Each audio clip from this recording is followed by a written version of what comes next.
Got the engine out.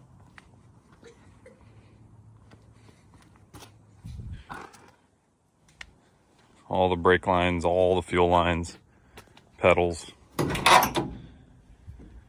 Cut this hole for the new dash.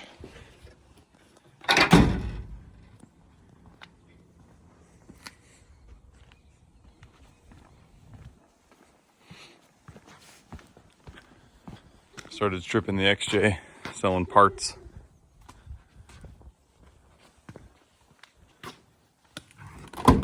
Still runs though.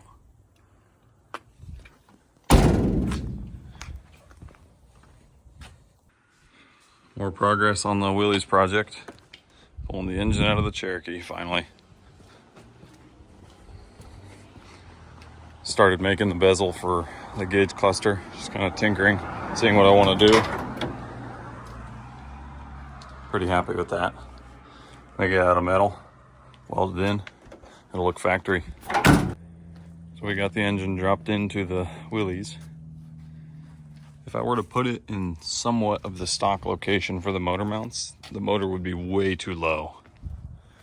You can see the oil pan, hard to see because it's dark, but the oil pan is lower than the axle, which is not good. So what I'm gonna have to do is actually clearance the firewall more. You can see I put a nice beauty hole there. Cut along the body lines. So I think what I'm gonna have to do is take it all the way up to here, over and back down, bring the motor up, and then build the firewall. This update on the Willy's.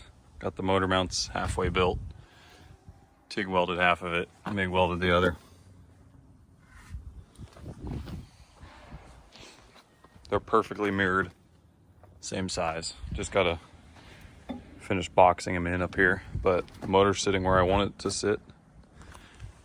With a lift kit, the oil pan won't be too low. I have the transfer case just jacked up with a floor jack right now, but we had to sacrifice some floor, which is fine. Perfectly doable. Coming out good so far.